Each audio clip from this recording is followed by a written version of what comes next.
Hello दोस्तों, कैसे हैं आप लोग। यूपी लेखपाल की तैयारी के लिए कुछ शुरू होने वाला है वो आपके लिए।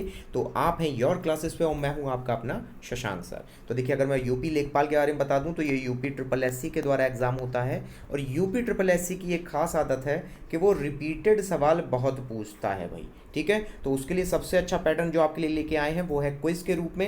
यानी डेली के डेली आपको यहाँ पे जो लिमिटेड नंबर ऑफ क्वेश्चंस मिलेंगे उन्हें आपको सॉल्व करना है नोटबुक के साथ। ठीक है, नोटबुक रहेगी तभी वहाँ पे नोट्स भी बनेंगे। तो इसमें एक छोटा सा नियम आपके लिए ऐड किया गया, वो ये कि अगर सही होगा तो +1 और वरना गलत हो, अगर यानी टिक भी नहीं किया गलत हो गया तो वहाँ करना -1। तो चलिए बिना देरी के शुरू करते हैं ये क्विज। पहला सवाल, सूर्य का दीप्तमान आमुख जिसे हम देखते हैं, जो हमारी आंखों में दिखता है, वो उसको कौन सा मंडल कहा जाता है? फटाफट बताइए, 10 सेकंड में इसका जवाब।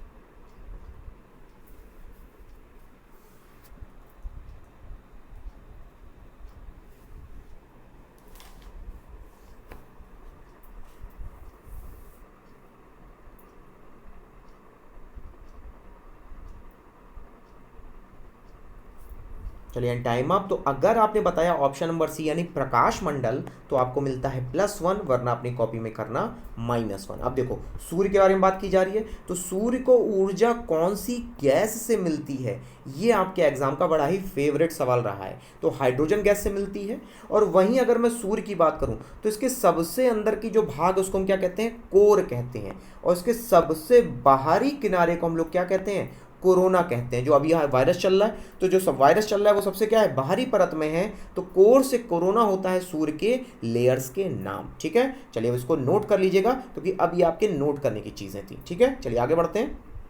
नर्मदा के अतिरिक्त कौन सी दूसरी नदी अमरकंटक से निकलती है? थोड़ा सा डिफिकल्ट है, लेकिन खुद से एक बार ट्राई करना और फिर हम लोग साथ में इसको सॉल्व करेंगे।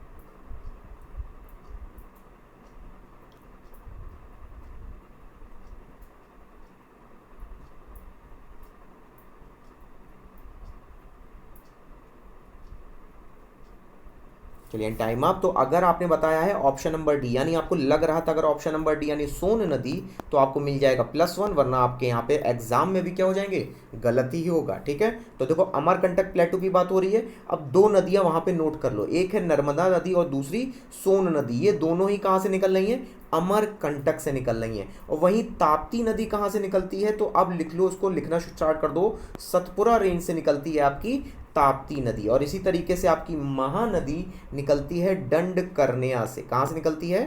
दंड कर्ण्या प्लेटू से निकलती है। ठीक है, अब ये तीन चीज़ें हो गई आपकी नोट करने के लिए। इसके अलावा एक चीज़ और नोट कर लो कि ताप्ती और यहाँ पर आपका नर्मदा, ये दोनों नदियाँ पश्चिम की तरफ बहने वाली दो नदियों में से हैं। क्योंकि ये जो आपके सवाल अभी हम लोगों ने डिस्कस किए, ये सब रिपीटेड सवाल है। ठीक है, तो अब इसको नोट करके ही अब आप आगे बढ़ना। ठीक है, चलिए तो बढ़ते हैं नेक्स्ट क्वेश्चन की तरफ। कब अग्नि ज्वलनशील नहीं हो पाती है? 4 ऑप्शन है, 10 सेकंड में जल्दी से बताने की कोशिश कीजिए।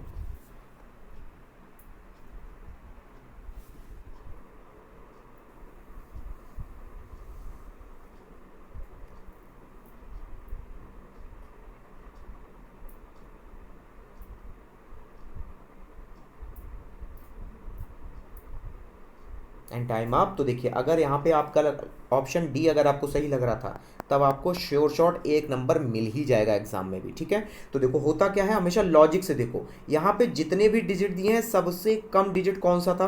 15। बस चाहो तो उस पर भी टिक लगा सकते हो, मैंने ये नहीं कहा वहीं पे लगा हुआ। ठीक है, तो एक आपके लिए चांसेस बढ़ जाते हैं जब आपको उसके बारे में नॉलेज ना हो, तो कॉन्सेप्चुअली उस पर चलो। तो 15% से अगर कम होगा तो यहाँ पे आग नहीं जलेगी, और अगर 30 से ज़्यादा होगा तब वो आग पकड़ने लगेगा। 30 से ज़्यादा क्या होगा यहाँ पे? ऑक्सीजन की प्रतिशतता। अब ये दोनों नोट कर लो अपनी नोटबुक में। ठीक है, चलिए अब आगे बढ़ते हैं। नेक्स्ट क्वेश्चन, ब्रिटिश शासन को भारत से उखाड़ फेंकने के लिए किसने फ्रांसीसियों की मदद मांगी थी? फटाफट बताइए 10 सेकंड में। मैं फिर बता रहा हूँ, ये थोड़ा सा हार्ड लेवल का क्वेश्चन है, लेकिन इसको ट्राई ज़रूर करना। और कोशिश करके कमेंट बॉक्स में आप लोग ट्राई इसलिए किया कीजिए ताकि ज़्यादा से ज़्यादा लोग जुड़ें और फिर उन्हें एक साथ बैठ के पता चले कि कौन कौन तैयारी कर रहा है और उसके लेवल क्या है। इससे दोनों को फायदा होगा। ठीक है,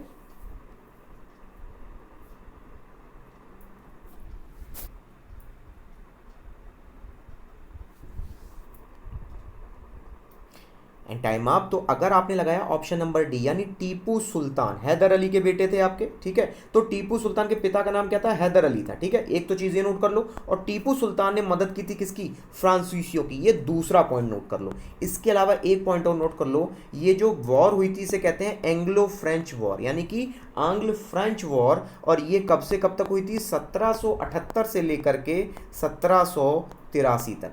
ये भी एक पॉइंट हो गया नोट करने के लिए। अब इसमें एक चीज और नोट कर लो कि भाई जब युद्ध होता है तो फिर संधि भी तो करनी पड़ती है, वो भी जरूरी है, उसके बिना कैसे युद्ध खत्म होगा। तो वर्सैलिस की संधि होती है यहाँ पे आपकी फ्रांस और ब्रिटेन के बीच में, ठीक है। इसे ट्रीटी ऑफ वर्सैलिस भी कहा जाता है। अब ये हो गया आपके पॉइंट टू बी नोटेड, इनको नोट कीजिएगा पॉज करके और फिर आगे बढ़िएगा। चलिए आगे नेक्स्ट क्वेश्चन देखते हैं। किसमें सर्वाधिक ऊर्जा है, किस कलर में सर्वाधिक ऊर्जा है, ये सवाल है आपका। 10 सेकंड पहले खुद से ट्राई कीजिए, फिर हम लोग साथ में मिलकर उसको सॉल्व करते हैं।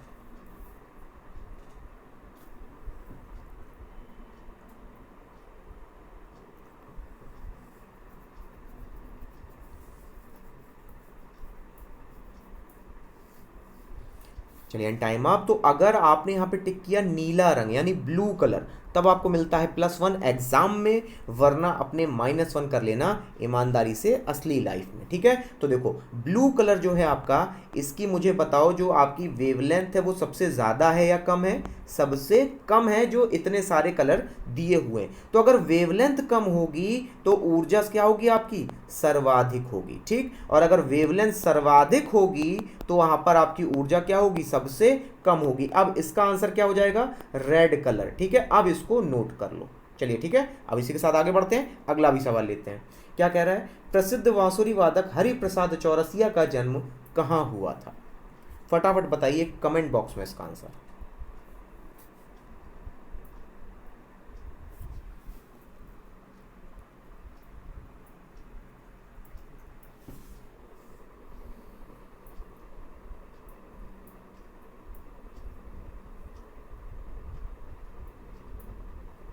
चलिए टाइम अप। तो अगर आपने यहाँ पे लगाया था इलाहाबाद लोकनाथ में, ठीक है, तब तो है आपका राइट आंसर। तो इसके लिए आपको एग्जाम में मिल जाएगा +1, वरना आप अपनी कॉपी में लिख लेना -1, ठीक है। अच्छा -1 नहीं भी लिखना हो तो वहाँ पे क्रॉस लगा सकते हो, ठीक है, कि ये मेरा क्वेश्चन गलत हो गया, ठीक है। चलिए, तो हरिप्रसाद चौरसिया कि आपके क्या बजाते थे, बांसुरी बजाते थे।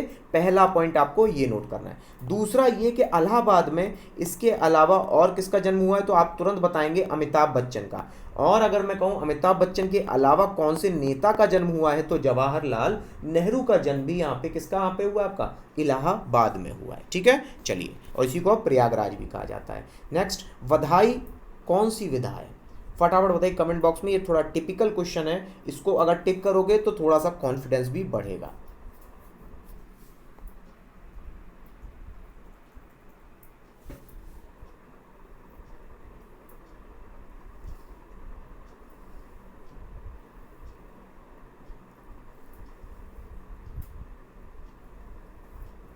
चलिए टाइम अप। तो अगर आपने यहाँ पे ऑप्शन लगाया ए, तो ये एक लोक संगीत है, लोकल म्यूजिक है, उसे बधाई कहा जाता है।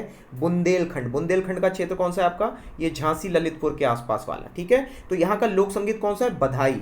अब अगर आपसे पूछ लिया जाए कि यहाँ का नृत्य, लोक नृत्य क्या है, तब बताइएगा चरकुला। क्या नाम हो गया इसका, चरकुला नाम हो गया लोक नृत्य का। और वहीं अगर उत्तर प्रदेश का मान लो आपसे पूछ लिया जाए कि कौन सा नृत्य बड़ा फेमस है, तो बताएंगे कथक, ठीक है।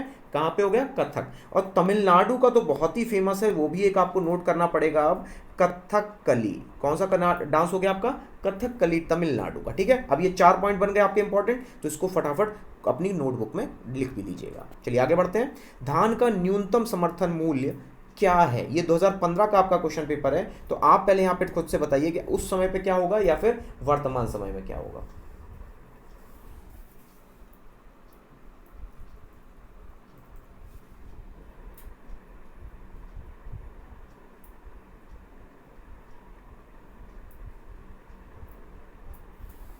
And time up. तो अगर आपने यहाँ पे लगाया ऑप्शन नंबर सी यानी 1400 रुपए प्रति कुंटल, तो धान का उस समय यानी 2015 में क्या था आपका, 1415, ठीक है। अभी आपका क्या चल रहा है, 19-20। तो अभी जो आपका धान का रेट चल रहा है वो चल रहा है 1815, लगभग 400 रुपये बढ़ गया, राइट, ऐसे भी इसको याद कर सकते हो। और वहीं अगर पूछ लिया गया मान लो गेहूं का, ठीक है, एक रबी खरीफ हो गई एक आपकी, वहीं पे एक रबी हो गई एक खरीफ हो गई, ठीक है, तो ये हो गया आपका 1925 रुपया। कितना हो गया? 1925। अब ये सारी जानकारी नोट करनी है आपको। चलिए अब आगे बढ़ते हैं इसी साथ। 2014-15 में भारत का कुल खाद्यान्न उत्पादन कितना था?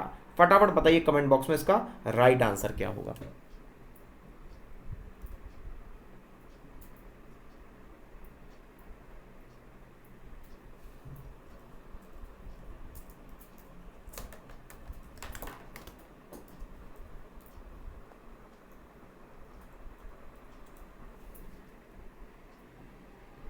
चलिए टाइम अप। तो देखिए यहां पर आपके सामने चार ऑप्शंस थे, ठीक है, तो इन चार ऑप्शंस में से बी जो है आपका ये 2015 में था, ठीक है, और वहीं अगर मैं बात करूं इसके बाद आने वाले समय की, तो लगभग मान लीजिए 275 मिलियन टन के आसपास आपका इस वर्ष का भी था, ठीक है, तो ये दोनों ही चीजें नोट कर लीजिएगा। जबकि 275 ना मानिए तो अभी आपका लगभग हो चुका है 290, ठीक है, तो 290 आपका कब का? 2019-20 का। और वहीं अगर बात की जाए आपसे 2015 की तो 275 मिलियन टन। अब ये दोनों चीजें नोट कर लीजिएगा। चलिए आगे बढ़ते हैं। पूर्ति अपनी मांग का सृजन स्वयं करती है। फटाफट बताइए कमेंट बॉक्स में ये शब्द किसके द्वारा कहे गए थे।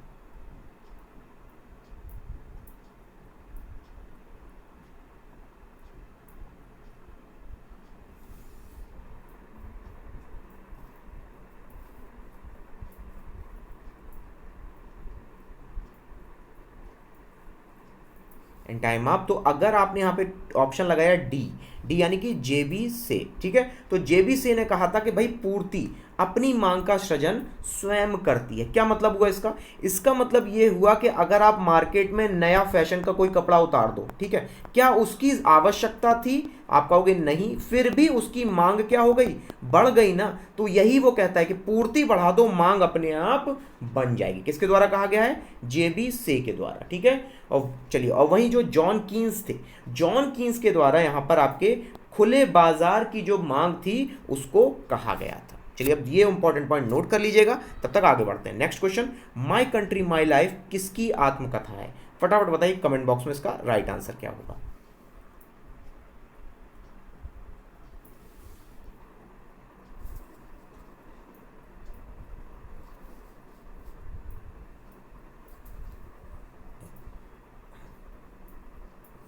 And time up. तो अगर आपने लगाया ऑप्शन नंबर सी यानी लाल कृष्ण आडवाणी, तो आपको मिलता है एग्जाम में भी +1, वरना आपने लिख लीजिएगा -1 रियल लाइफ में भी, ठीक है। तो देखो लाल कृष्ण आडवाणी की तरह जो किताब लिखी गई वो थी माई कंट्री माई लाइफ। ये एक आत्मकथा यानी ऑटोबायोग्राफी थी। और अगर ऑटोबायोग्राफी की बात की जाए तो एक और my country my experiment with truth भी तो है, ठीक है, यानी सत्य के साथ मेरे प्रयोग।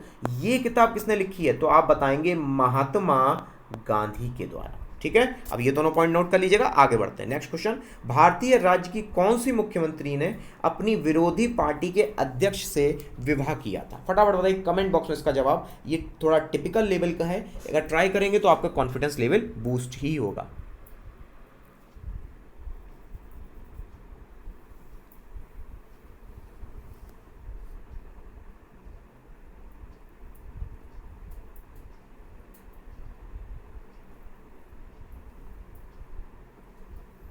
चलिए टाइम अप। तो अगर लगाया आपने ऑप्शन नंबर बी यानी सुचेता कृपलानी, तो आपको मिलता है +1 एग्जाम में, वरना आपको रियल लाइफ में क्या मिलेगा? -1, ठीक है। एक चीज याद रखिएगा, कंपटीशन है ये, यहाँ पे आपको आगे बढ़ना है, पीछे नहीं। तो हमेशा ज्यादा से ज्यादा क्वेश्चन सही करने की कोशिश करो। दूसरी बात, सुचिता कृपलानी उत्तर प्रदेश की प्रथम सीएम रह चुकी हैं आपकी, ठीक है।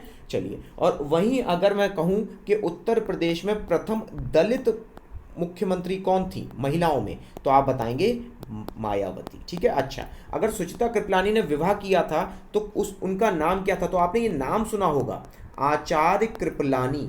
इन्हीं से विवाह किया था किसने? सुचिता कृपलानी ने, ठीक है। चलिए अब आगे बढ़ते हैं। ये जरूरी इंफॉर्मेशन नोट जरूर कर लीजिएगा पॉज करके, ठीक है।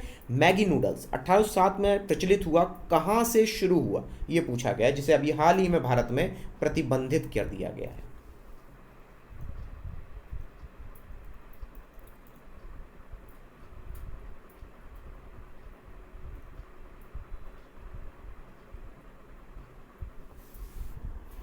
चलिए टाइम अप। तो अगर लगाया आपने ऑप्शन नंबर डी यानी स्विट्जरलैंड, तो स्विट्जरलैंड में 1807 में ये प्रचलित हुआ था, और वहीं भारत में ये प्रतिबंधित क्यों हुआ था, ये भी बड़ा इंपॉर्टेंट सवाल है।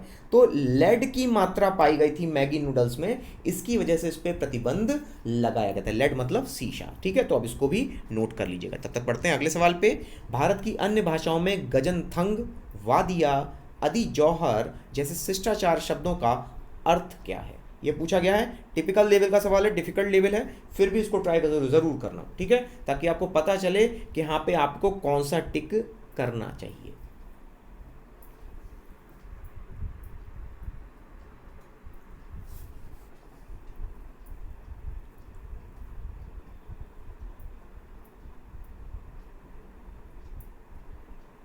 And time up. तो अगर लगाया आपने ऑप्शन नंबर सी यानी धन्यवाद, धन्यवाद को इंग्लिश में हम लोग क्या कहते हैं, थैंक यू, ठीक है। तो थैंक यू को हम लोग और भाषाओं में गजनथंग, वादिया और अदी जौहर कहते हैं। तो इसके लिए अगर आपने यहाँ पे अगर ये भी टिक किया था तो इसके भी मिलेगा आपको +1, ठीक है। चलिए अब आगे बढ़ते हैं, नेक्स्ट क्वेश्चन लेते हैं। प्रधानमंत्री द्वारा घोषित निम्नलिखित योजनाओं में से कौन सी 9 मई 2015 को प्रारंभ नहीं की गई। कई बार डेट्स भी पूछी जाती हैं, तो उनको भी हम डिस्कस करते हुए साथ में चलेंगे। चलिए फटाफट बताइए पहले आप 10 सेकंड में इसका राइट आंसर क्या होगा।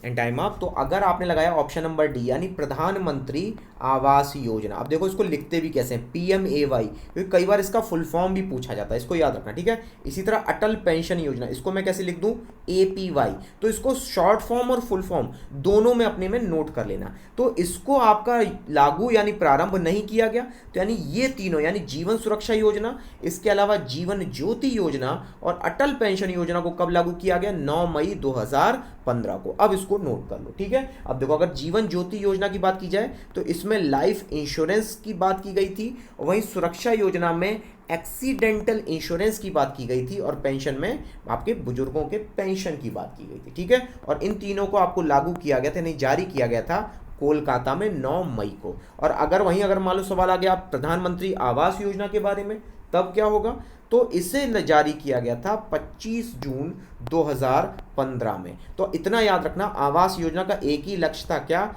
2022 तक गरीबों को घर उपलब्ध कराना। अब ये सारी इन्फॉर्मेशन हमारी इकट्ठी हो गई, अब इसको नोट कर लीजिएगा और फिर पॉज करके आगे बढ़िएगा, ठीक है। चलिए आगे नेक्स्ट क्वेश्चन देखते हैं। इनमें से किस प्रतिभाशाली खिलाड़ी को अगस्त 2015 में, ठीक है, ईयर 2015 पूछा गया अभी आपसे, राजीव गांधी खेल रत्न पुरस्कार से सम्मानित किया गया। पहले यहाँ पे खुद से कमेंट बॉक्स में बताइए राइट आंसर क्या होगा उस समय के लिए, फिर हम लोग चर्चा करेंगे नेक्स्ट अगले ऑप्शंस की।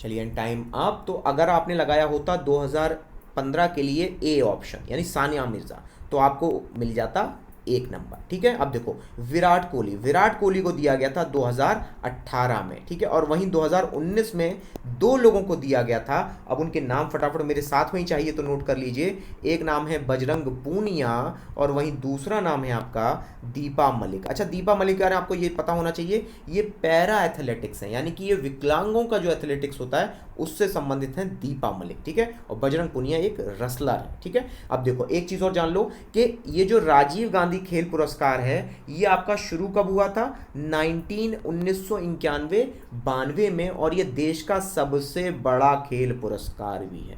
तो उम्मीद करता हूँ ये जानकारी आपको मिल गई होगी। अब इसको कहीं पे नोट भी कर लेना, ठीक है। और साथ ही साथ अपना कैलकुलेट करते रहना कि कितने क्वेश्चन सही हो रहे हैं। भारतीय सशस्त्र सेनाओं द्वारा पाकिस्तान से हाजीपुर की लड़ाई किस वर्ष में लड़ी गई, फटाफट बताइए कमेंट बॉक्स में इसका आंसर।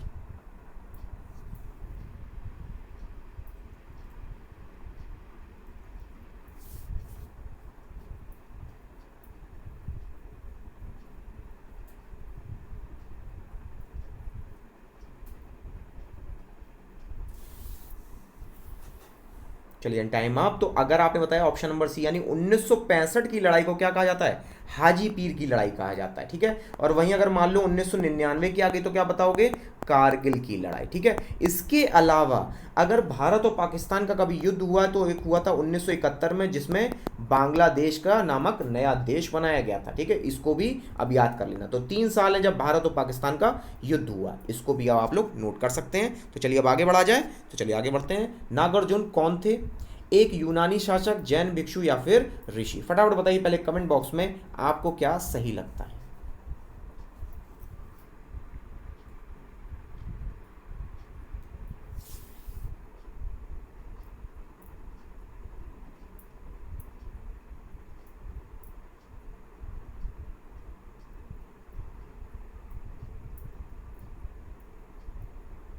चलिए टाइम अप। तो अगर बताया आपने ऑप्शन नंबर डी, यानी एक बौद्ध दार्शनिक, दार्शनिक को इंग्लिश में कहते हैं फिलोसफर। तो नागार्जुन कौन थे? आपके एक बौद्ध दार्शनिक थे। इन्होंने शून्यवाद को प्रारंभ किया था, ठीक है। बौद्ध दार्शनिक थे, इन्होंने एक शून्यवाद को प्रारंभ किया था। चलिए इसको नोट कर लीजिएगा। इसी के साथ फटाफट जल्दी से आगे बढ़ते हैं। कौन सा मुगल सम्राट अनपढ़ था? जल्दी से बताइए कमेंट बॉक्स में इसका जवाब।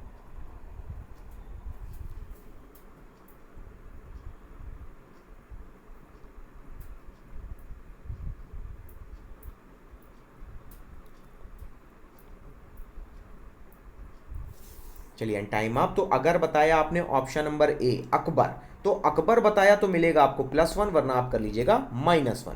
तो अकबर के द्वारा ही मनसबदारी प्रथा को भी शुरू किया गया था, ठीक है। और इन्हीं के दरबार में नवरत्न भी हुआ करते थे, जिसमें बीरबल जैसे बुद्धिमान लोग भी थे। और वहीं अगर देखो तो अनपढ़ कौन था? केवल अकबर। तो यानी शाहजहां, बहादुर शाह जफर और औरंगजेब आपके कैसे थे?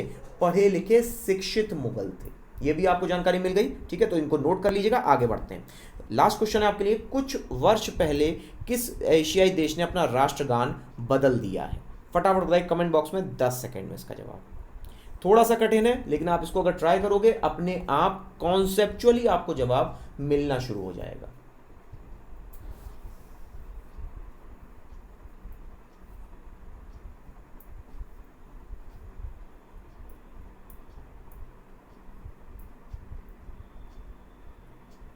चलिए टाइम अप। तो आज का ये आखिरी सवाल का आपका आंसर है नेपाल।